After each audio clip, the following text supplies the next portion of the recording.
Yo, what is good, YouTube? It is your boy Make America Lit, back with another NBA 2K22 video. And in today's video, I'm bringing you guys my NBA 2K23 wish list. Now, I've been checking online and I've been seeing like a lot of people have been uploading their 2K23 wish list. And I haven't gotten around to watching that many videos, but I'm like about a week, maybe 2 weeks late on my wish list or whatever, but I kind of wanted to wait until not the game was over, but more so that we're, really in the end life cycle of 2K22 before, I gave my wish list, which is basically just like, a summarization, I guess you could say, of 2K22 and your experience with the game, because I feel like that's really what your wish list is. Really, it's just you pretty much reviewing the game and basically saying, yo, this wasn't in the game and this is what I want in the next game. You know what I'm saying? So I have a list, about 10 things on my list. Not a crazy list, but I think it's very important things or very interesting things that I would like to add into 2K23. So let's just jump right into this. Let me take a sip of my OJ real quick.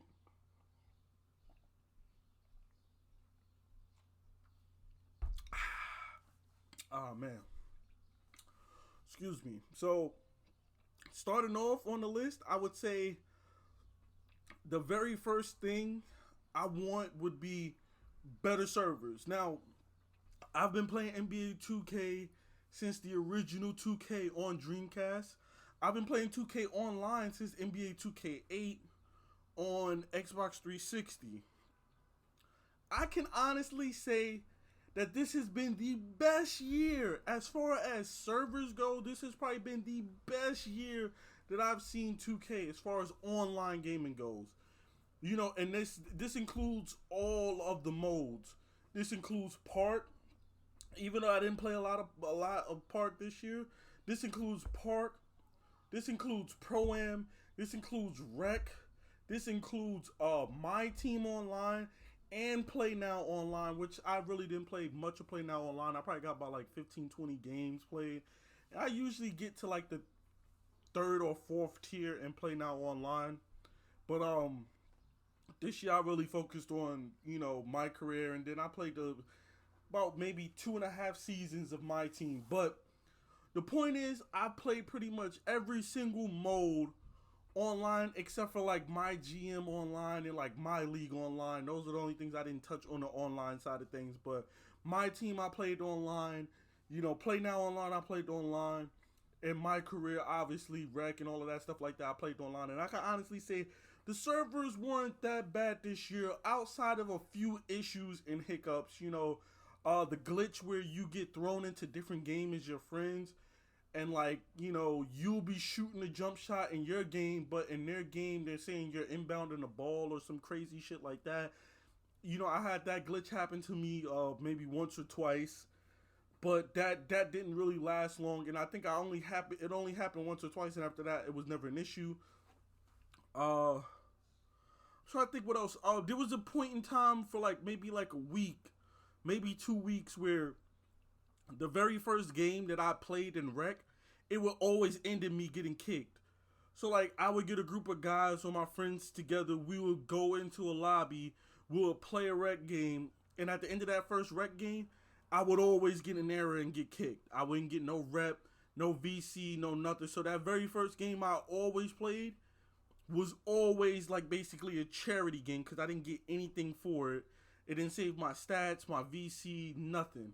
My rep, none of that. And if I closed app and then restarted the app, I would get kicked on that very first game again and didn't have to play, join back or whatever like that. So it was just something that was really annoying. And it is nothing worse than wasting, 30, 40 minutes of your time playing a game and then you get absolutely nothing for it. So like I said, the servers were good this year, but they could be better. They could still, they could bolster things a little bit better. They can, tweak some shit behind the scenes or whatever they got to do to make the game run better. But server issues wise, the lag wasn't really, the lag and delay wasn't that bad this year, in my experience. And I played hardwire. I mean, if you play Wi-Fi, you might have had a different experience. But for me, playing hardwire, 99.99% of the time, I really couldn't really complain about lag or anything like that. There were some times where, of course, the game lagged, and that's just how 2K is. That's how online games are in general. But for the most part, I would say the servers were better, but they can still indeed be better. You know what I'm saying? Next on the list, and I know I'm gonna get hate for this. I know I'm gonna get flack for this, but number 2 on the list for me is less badges, bro. There's like 20, 40, 60, 80 badges in this game, not counting the personality badges in the game, which I don't even remember what all the personality badges are, but there's probably like at least like 10 to 15 personality badges on top of the 80 badges that are already in the game. I feel like 2K, like, they rely so much on badges. This game just, the badges just pretty much influence the games, and like, I just kind of wish we could go back to that point in 2K where like badges just complemented the player. You know what I'm saying? It didn't literally make your player. There was a point in time, I think 2K13, if I'm not mistaken, where you could only equip 5 badges, and you had to choose which 5 badges you wanted. And there was like a fourth quarter closer badge. There was like a finisher badge. There was like a microwave badge. A anti-freeze, kind of volume shooter type of badge. There was like a lockdown defender badge and stuff like that. Like, just a bunch of different badges. Blocking badges, dunking badges. And it just kind of complimented your player, because it was just like, well, what kind of player do you want to be? I want to be fourth quarter like Kobe. I want to be able to score. I want to be able to get high quickly.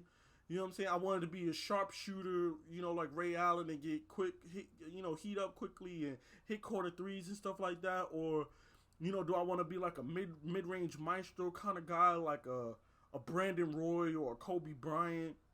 You kind of had to pick and choose those 5 badges, precisely so you could play the exact play style that you wanted to play. You know what I'm saying? You didn't want to just really load up on defensive badges or whatever, or athletic badges, and then you couldn't score, or it was harder for you to score or shoot or close out the games and stuff like that. You know what I'm saying? So you kind of had to be wise with the badges you pick. I feel like we can benefit, if we start moving away from badges. You know what I'm saying? And more importantly, everybody always complain about a skill gap in this game. And the more badges you add to this game is just more crutches. That's all you're doing. You're adding more crutches. When you add sniper, more crutches. You know what I'm saying? You add flexible release, more crutches. When you add blinders and all of these badges, all you're doing is adding crutches to the game. Now, I'm not saying they have to go back to making it to where you can only choose 5 badges, which I think would actually, make the game kind of fire, or maybe have a player choose between 10 total badges or something like that, and that will sum up your player offense, defense, and shooting. I don't know, but something needs to be done with the badges, in my opinion. I feel like badges are, it's kind of like how animations were, where animations, 2K was known for animations and signature styles and stuff like that, getting the players jump shots and the free throw routines and the free throw animations, the dunking animations. And then it just got to the point where, like, I just felt like the animations were actively ruining the game. Somebody reach on you, now you're stuck in a fucking loose ball. You're losing the ball, fumbling with the ball for 15 seconds. You can't call timeout in that situation. Any other player in the NBA could just, call timeout, save our possession. It's the fourth quarter, 30 seconds left, somebody reach on you. You're now thrown into a 10-second loose ball animation where you juggle the ball and fight for the ball. And at no point can you control your player and just pick up the ball like a NBA player would. An NBA player wouldn't keep trying to dribble around you when you poke the ball loose. So NBA player is just going to pick up the ball, hold the ball, and try to look for a good pass. An NBA player isn't going to try to dribble the ball or grab the ball. You know what I mean? An NBA player is just going to grab the ball and just call timeout. Period. Save the possession. No matter what. With the game on the line. You know what I'm saying? I'm not gonna fucking try to dribble around you and fumble the ball for 15 seconds and waste time on the clock and potentially turn the ball over, you know? And that's what I'm talking about when I say the animations kind of just ruined the game. You know what I'm saying? Like, there's just so many bullshit animations in the game that just doesn't need to be in the game. And I feel like it's the same thing with the badges now. It's just so many badges that's in the game that doesn't even need to be in the game that they could just get rid of, you know? So that's how I feel about less badges. Moving on to my third point on this list. Bringing back old badges, bro. Bring back pick and popper. Bring back defensive stopper. Bring back the older badges that we know and love and actually use. You know what I'm saying? They took out pick and popper, right? A badge that stretch bigs and stuff like that, actively used to space the floor and run the pick and roll and stuff like that, and not just twos, but in basketball in general. You know, and I'm not going to sit here and tell you that pick and popper was the most popular shooting badge, because it wasn't. But for your stretches and your stretch glass cleaners and stuff like that, those were a vital badge for them. You know what I'm saying? Like, at least throwing it on silver just to get that added boost off the pick and pop. And even the pick and roller badge. I personally use the pick and roller badge. Never really used the pick and popper, because I usually tend to flock to inside bigs. But, you know, pick and roller, pick and popper, either or. Both badges were used by bigs, you know. And instead of keeping pick and popper, and they got rid of pick and popper, and they added in a badge like what's the badge that nobody uses? Set shooter. And it's like, for what? I promise you, if you replace set shooter right now, if they put out a patch in NBA 2K22 right now that patched out set shooter and put in pick and popper, everybody would be using pick and popper on their glass cleaner or their stretch glass cleaner or their shooting glass lock. I promise you that. I promise you would see people making videos about pick and popper, why you should use pick and popper, and people you would see on the streams and in video clips and stuff like that, in videos, people running pick and popper. I promise you that. But it's like they removed a badge that people actually use to put in another badge that's completely fucking useless that nobody ever runs. Literally, I've never seen anybody running set shooter. You might have ran set shooter in the beginning of the year when you was grinding for shooting badges, but other than that, nobody runs set shooter. Let's be real. You know? Defensive badges. You know, they had shit like lightning reflexes in the game that nobody used. You know, they added in menace this year. For what? Nobody uses it. You know, and if you do use it, you're probably not good at the game. I'm sorry, I hate to say it, but nobody with actual, you know, knowledge of the game runs menace. They know that it's just a bad badge, bro. It is. It's a bad badge. It's a useless badge. It doesn't work in the paint where you would be bodying up and contesting people, most likely. It only works when you're crowding the defender, you know, and the minute you stop crowding them, it stops working. You know, it's just dumb. And then it's like they have Hall of Fame Unpluckable and Hall of Fame handles for days. They got Gatorade Boost. So you're not going to really be reaching on them like that anyway. You know, they nerf pickpocket. You know what I'm saying? It's just pointless to even run menace, you know? So instead of putting menace in the game, a badge, again, that nobody really uses, how about instead they put in defensive stopper, which, I mean, I know people, there was people who was making videos about how much they hated defensive stopper and how OP defensive stopper was. Now, me personally, this person who always makes a lockdown every single year in 2K, that loves playing defense, I prefer defensive stopper. In fact, I was in favor of defensive stopper over Intimidator, because Intimidator, you didn't even have to play good defense. You would just be in the zone that Intimidator is effective, and you could make somebody miss a shot. I've seen dudes underneath the rim, out of bounds, jumping out of bounds, and making me miss layups on my big because they got Hall of Fame Intimidator, and they're underneath the rim jumping out of bounds because I got them jumping on a pump fake. And I still missed because Hall of Fame Intimidator was just that good in like 2K20 and 2K21. You know, I mean, just like literally out of bounds jumping, doing jumping jacks, and I'm still missing because of Hall of Fame Intimidator. Whereas defensive stopper, that didn't work. You know what I'm saying? Because if okay, so we all know how defensive stopper works. It dropped your matchups badges or whatever. So it's like, okay, so I no longer have Hall of Fame ankle breaker. My Hall of Fame ankle breaker is now bronze ankle breaker or no ankle breaker or silver ankle breaker, right? Cool. Guess what? If I know how to dribble, I can still beat you and still score on you.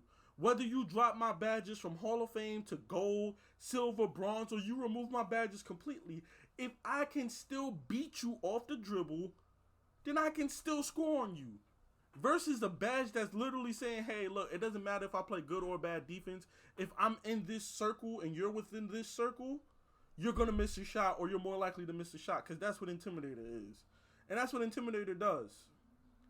And I just don't see how people really thought that or think that Intimidator is better for the game than Defensive Stopper, but I need them to bring back these old badges. Please bring back fancy footwork, bro. Bring back fancy footwork.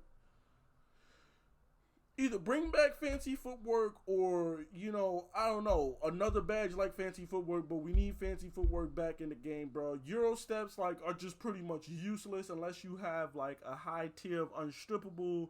It's just bullshit. Then you still got to use acrobat because of the, you know, the layups and it boosting Euros and hop step. I'm not going to go deep into it. I already, like, ranted long enough about bringing back old badges, but, yo, there are tons of badges. Yo, you know what? Drop a comment if there's a badge you want them to bring back in 2K23, all right? Just drop a comment. Let me know what badge it is that you want them to bring back. Because I could literally spend, like, a good 10 minutes listing. If I go back and look up the badges and stuff that they used to have in the game, I could probably come up with at least 10 badges I want them to bring back, or at least like 5 to 6. Maybe not 10, but at least 5 to 6 badges that I want them to bring back. You know what I'm saying? That they probably won't bring back. But we getting shit like Pro Touch, though, every year. And we all know nobody runs with layup timing on anymore because of how shitty layups are in this game. But I've like I said, I've ranted enough. Moving on, man. The fourth thing on my wish list, bro, is matchmaking in Park specifically. Really matchmaking in general, but this is specifically to Park.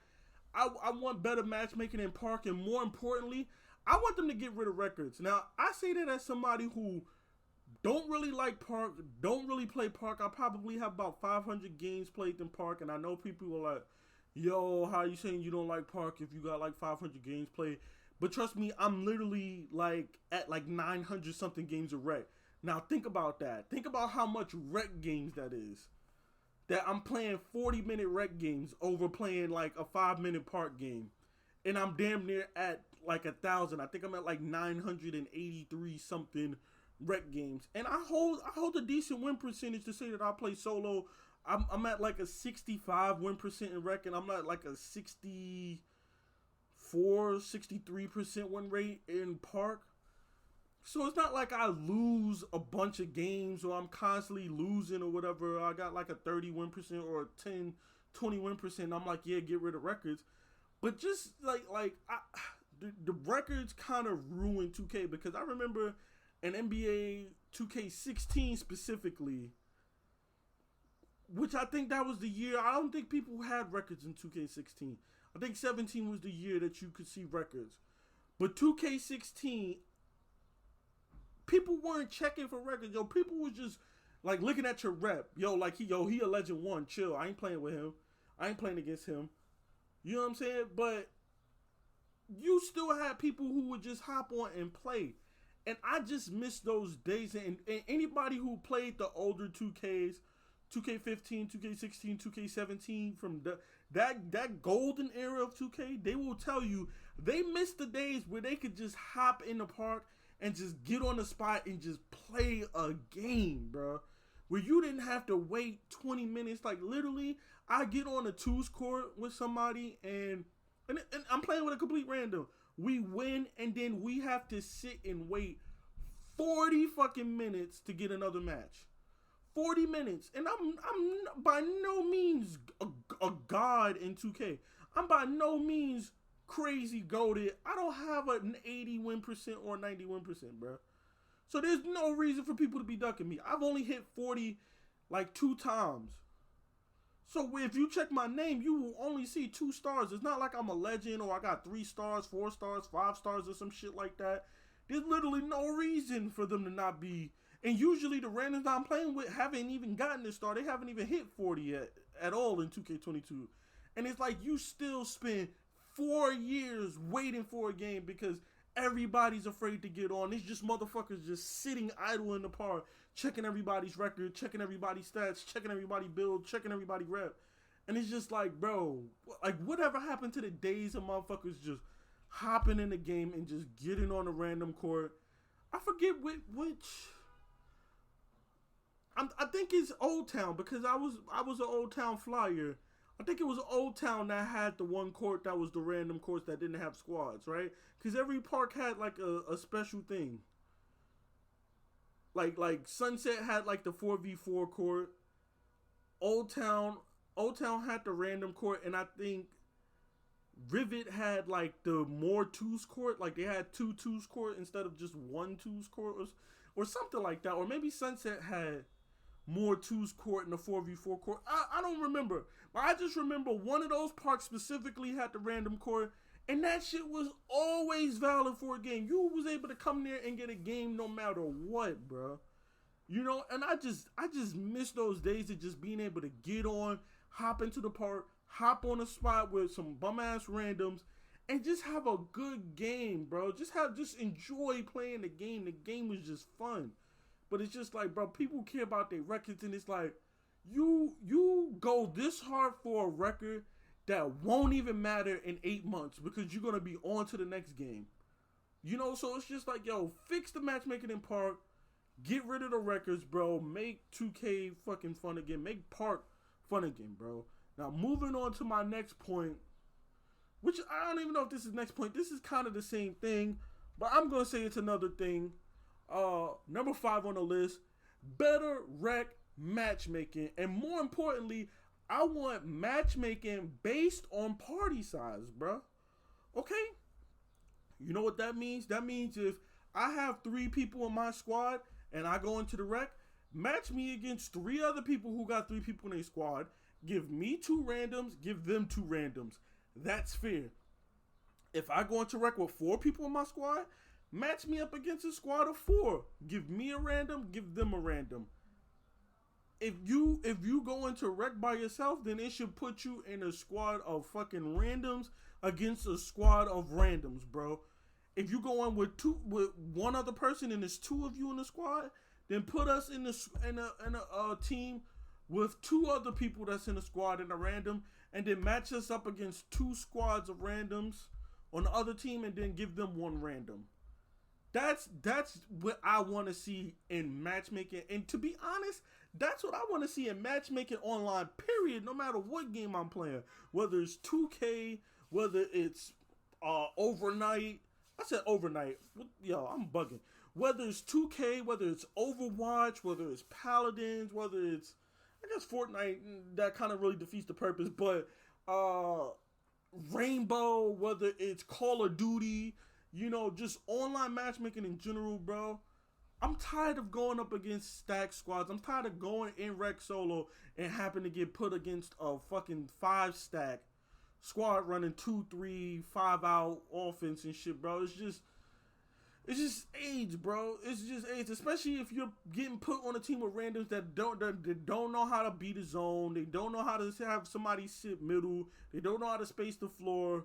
It was a lot worse in the beginning of the year. Now, not so much because like the game has died down. So most of the people that's coming into rec is just randoms on randoms. So it's not as bad. But those first 2-3 months was just, rec was just unplayable, man. Like, and even now, if you go in there at the wrong time, you decide to hop on the game at like, you know, 1 a.m., 2 a.m., and you in over 92 rec, you in 95 plus rec or whatever like that, shit can go left real quick, bro. You know, but the good thing about that is usually you end up with a decent squad most of the time. But again, shit can go real left real quick. So I think that if they do matchmaking based on party size, or at least take the option to go matchmaking based on party size, I think that that would make the game a lot better. For those of us that do play rec and care about rec, I know most people just play park and they don't really care. But for us that do play rec, bro, that's a big thing. You know what I'm saying? Moving down to number 6 on my wish list, position Q in rec. Okay? I'm forced to make a shooting guard for a lot of builds. Not even because shooting guard is better. Not because shooting guard is going to give me more badges or less badges. I don't even really care about that. A lot of times I have to make a shooting guard or a point guard, or I have to make a build a center. Why? Because they're not even going to put me at the position that I want to play. You know, I have to make a shooting guard because guess what? If I make a point guard, they're just going to put me at the fucking 2 anyway.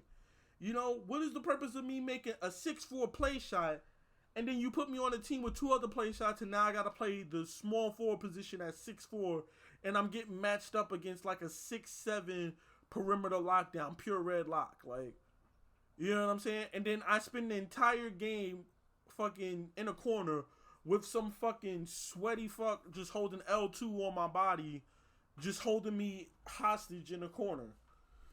You know what I'm saying? Like, when I pick the point guard, I want to run point guard, you know, or at the very least 2 guard. You know, if I make a small forward, I want to play small forward. I don't want to be forced to play power forward. Okay, if I make a 6'6" small forward, guess what? I want to play small forward. I don't want to be a 6'6" power forward going up against a damn glass cleaner, 6'8" glass cleaner or some shit, or 7 foot fucking glass lockdown. I don't. So what they need to do is they need to add a position queue in rec. I don't know if you guys ever played FIFA or if you guys ever played NHL, but FIFA has a position queue where you choose what position you would like to play before you go into the game, or you can choose the position as the game is loading when you get into the lobby. I think for FIFA is as you get into the lobby. With NHL, before I go into the match of World of Chell, I get to choose which position I want to queue as. I can choose free skate, which just means give me any position except for goalie, and it'll throw me in any position that's open. Or I can choose, I only want to play center. I only want to play, me personally, I only play left wing. I don't want to play right wing. I don't want to play center. I don't want to play anything else but left wing, because that's the position I like to play in hockey. When I play NHL, I always queue up as left wing. And guess what? I always get to play as left wing in NHL 22. I don't understand how we are at NBA 2K22 going into 2K23 and they still don't have position queue in rec. There are enough people playing this game that we would have people playing small forward and power forward in the center. Trust me, everybody makes bigs because they know that bigs are easy rep or XP, if you want to call it XP. But we need to have position queue in NBA 2K23.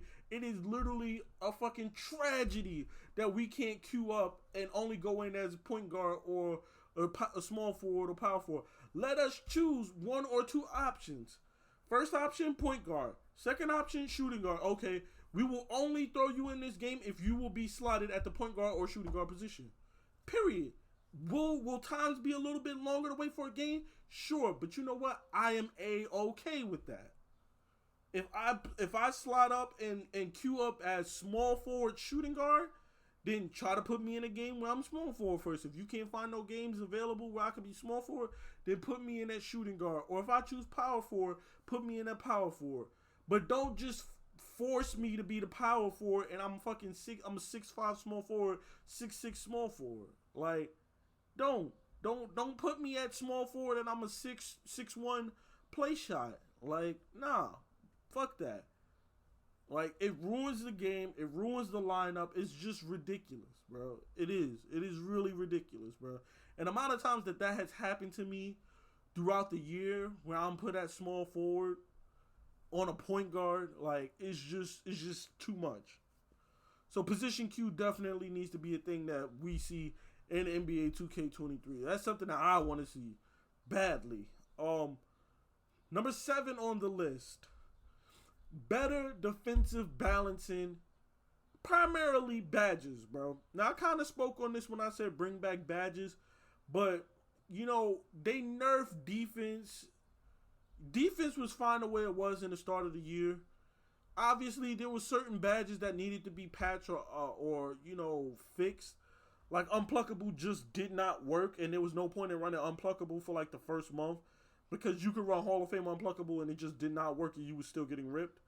But that didn't necessarily mean that they have to nerf Pickpocket or that they had to nerf Steals. They didn't. Now, I do believe Interceptor needed to be nerfed, and I'm not mad at them nerfing Interceptor, but it's just so many offensive badges, and we already know that this game is offensive based. They cater to offensive players off rip. We already know that. But it's like, you don't have to... You can cater to offensive players without hampering defensive players, is my primary point. We don't have... And here's the reason why I say this. When you look at offense in NBA 2K22 or any NBA 2K game, everything is catered to offense. You have skill boost, which it's both sides. You have the offensive and defensive skill boost, right? So that's one thing I would say, right? That's one advantage.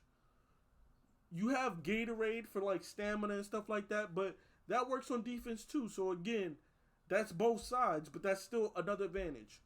Then you have something like handles for days. That's going to help you with not only getting your shot off, but it's also going to help you with dribbling and not getting the ball ripped from you.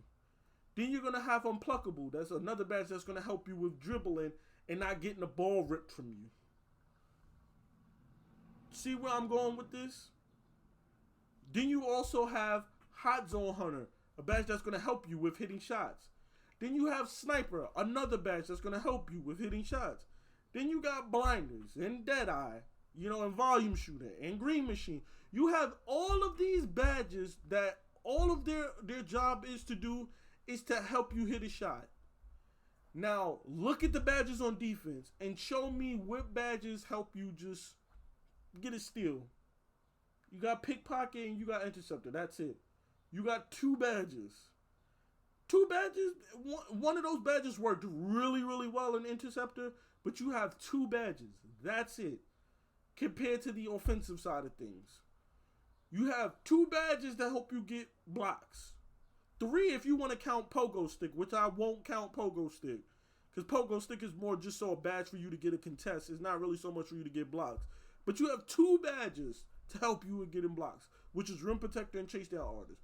You got two badges to help you get steals, which is Pickpocket and Interceptor. That's four badges for like active defense and stealing and blocking. Versus the 100,000 badges you have on offense just to hit a shot. Right? Then you have 2-3 badges to help you with just not losing the ball or like being able to dribble the ball. And that's not even counting the finishing badges, which is going to help you make layups, dunk the ball, finish alley-oops. Like, this game is just purely catered to offense. So I think they need to do a better job at like balancing defense and not completely hampering defensive players. Or they just need to do a better job at balancing badges, period.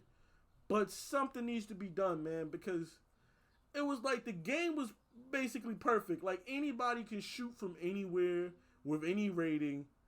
And the defense was actually pretty decent. Like I said, I do believe that Unpluckable needed to be buffed. But other than that, man, they didn't have to nerf Pickpocket. I think overpowered steals with already an overpowered offense made things pretty as closest to balance as we were going to have. And then so many YouTubers and streamers and people were complaining online about it. And this is the results of just one-sided basketball or overpowered offense with lackluster defense, you know. So that right there is number 7 on the list. Now, number 8 on the list also pretty much ties into what number 7 is, which is just to add defensive equivalence badges that help bolster defense based on the defensive badges, which is exactly what I was just talking about, which is not having a defense. There is no defensive equivalence to Hot Zone Hunter. Why not? Why not have a spot on the court where I'm better defensively? Maybe I don't know. Why is there no mismatch expert for defense where I get more of a contest on a smaller player when I'm a taller player or I'm 4 inches taller? Because that's a thing. People put bigger players on smaller players to beat them up and bruise them up and stuff like that or whatever, put a body on them or whatever like that. I should get an advantage. Why is there an advantage for shooters to shoot over the bigger defenders, which is way harder to do in real life? Right? They have a realistic finishing badge in Mouse in the House where taller players can score easily over smaller players. But there's no defensive equivalent of a bigger player like bullying, Name the badge whatever the hell you want to name it. Name it mismatch expert, name it bully, name it bruiser. I don't give a hell what they name it, but there should be some equivalence of mismatch expert on the defensive side of things. There should be an equivalence of like hot zone hunter where I'm more likely to play better defense on maybe the perimeter than say down low or whatever like that, or I should be able to play better defense in the paint than I do on the perimeter or whatever like that. Like hot zone hunter or something like that. You know what I'm saying? Like there should be badges like that. A quick chain equivalent to where instead of I'm dribbling faster, I reach faster on reach-ins. Why are there no defensive badges that's equivalent to these offensive badges? There's none. There's zero. None. Nada. There's nothing. Nothing the equivalent of hyperdrive, quick chain, bullet passer, hot zone hunter, handles for days. There's tireless defender, hot zone hunter. There's literally no equivalent to blinders. There's no equivalent to blinders, and there's no equivalent to sniper. So how can anybody say defense is overpowered in this game? You just can't, So that's what I would like to see in 2K23. Defensive equivalent badges to some of these offensive badges to help bolster defense. I think that would make this game truly great, bro. Because then you're going to see more defensive specialists and defensive-minded players who just strictly focus on the defensive side of things, And last but not least, the last thing, number 9 on my list, which is weird to not have 10 things, I guess, kind of. But number 9 on my list, and this is such a small feature, but I feel like everybody's going to agree with me that I wanted to put it last because it's such a small thing, but it's such a big issue for everybody. Park players, rec players, whatever. Pro-am players in general. Add a button to force the AI to pass to AI. Now, hear me out. A lot of times, I don't want the AI to pass me the ball. A lot of times you end up getting AI teammates because some dumbass quits. Or maybe the person just lagged out. You know what I'm saying? Maybe they had to go. Maybe their baby is crying. Maybe they got to go to school or something. I don't know. But a lot of times people quit out and you have an AI teammate. And the other AI is wide open. You might have 2 AI teammates. The other AI is wide open. Or even a human teammate is wide open, but they're not pressing X because they're a decent teammate. And they're not a piece of shit that just spams X anytime the AI gets the ball, right? There needs to be a button like holding down L1 and X or left bumper and X or something where I can force the AI to pass it to the other AI, or I can force the AI to pass it to the open teammate. Because a lot of times I may not be open, but I don't want the AI to take that shot. Or somebody else is open and I need the AI to pass that ball to the person that's open. There needs to be a button that we can hold down and press to force the AI to pass it to somebody else that isn't us. I don't want the AI to pass it to me. I don't want to spam X. I want to be able to press a button and have it hit the corner. Because guess what? The other AI was wide open in the corner. That is such a simple thing that would make the world of difference, bro, when playing with AIs, bro. I swear to God. And I promise you there's not a single person that will disagree with this, bro. Adding a button to force AI to pass it to another AI or to another human player would just, wow, chef's kiss, bro. Just, oh man, tremendous. So there you have it. This has been my 2K23 wish list. I know I'm kind of late, but, yo, I'm trying to get these videos out. I'm trying to, you know what I'm saying, knock out these player builds and stuff like that. Trying to get more gameplay and stuff like that for the channel. But again, please be sure to drop a like, comment, and subscribe for more NBA 2K22 content. And drop your list in the comments. Let me know what you would like to see. What's on your wish list for NBA 2K23. Let me know what you would like to see in the next game, bro. Please be sure to drop a comment letting me know. It's been your boy Make America Lit. I'm out.